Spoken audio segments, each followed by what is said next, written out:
மிரண்ட விழிகள்னு சொல்கிறோம் இல்லையா, ம். அது வந்து கன்னி ராசி பெண்கள். அவங்களுடைய கண்கள் வந்து எப்போதுமே மிரட்சியாகவே இருக்கும். திடீர்னு ரொம்ப பயப்படுற மாதிரி ஒரு இது இருக்கும். அடுத்தவங்கள எடை போடுற கண்கள் யாருக்கு இருக்குன்னு பார்த்தீங்கன்னா, துலா ராசிக்கு தான் இருக்கும். ஒருத்தர பார்த்தோனே ஆமா, ஒரு சந்தேக பார்வையில ஆமா. பார்க்கறது அப்படியே இப்படிதான் அப்படியே இருக்கும். சாதாரணமா உட்காந்துக்கிட்டே அவங்க தலை அசையாது, கண் அசையாது. அப்படி பார்க்கக்கூடியவர்கள் துலா ராசி. ம். அதே மாதிரி விருச்சிக ராசிக்கு வந்து அந்த பவர்ஃபுல்லா பார்ப்பாங்கன்னு சொல்லுவாங்க இல்லையா, ம், ம்.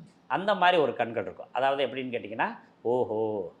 அப்படின்ற மாதிரியே ஒரு இது இருக்கும் இல்லைங்களா, அப்படி ஓகே. பார்க்கக்கூடிய. நீங்கள் இந்த போலீஸ்காரங்களுடைய கண்கள்லாம் பார்த்தீங்கன்னா, காவல்துறையில் ஒர்க் ஆமா, பண்ணுறவங்க ஆமா. கண்கள்லாம் பார்த்தீங்கன்னா, ம். அவங்க உட்காந்துக்கிட்டு அந்த விழிகளை பெருசு பண்ணுவாங்க. ம்ஹ்ம். ம். அந்த மாதிரி விருச்சிக ராசிக்கு இருக்கும். கண் கேள்வி கேட்குதும்பாங்க கேள்வி இல்லையா? கொஸ்டின் மார்க்கோடயே இருக்கும். அவங்க ம். பார்த்தாங்கன்னா ஏதோ கேட்க போகிறாங்க அப்படின்ற மாதிரி ஃபீல் இருக்க மாதிரி கண்கள் இருக்கும். நிச்சயம். தனுசு ராசிக்கு வந்து எப்போவுமே பிறருக்கு உதவி செய்கிற மாதிரி பரிவுள்ள கண்கள் அப்படின்னு சொல்கிறது. அதாவது யாருக்காவது உதவி செய்யணும், யாருக்காவது நல்லது செய்யணும், அல்லது இவங்க பாவம் அப்படின்னு நினைக்கிற மாதிரி அந்த கண்களை உடையவர்கள். அது வந்து நிச்சயம். நல்ல ஒரு தெய்வீகமான கண்கள் அப்படின்னு சொல்கிறது. ம்.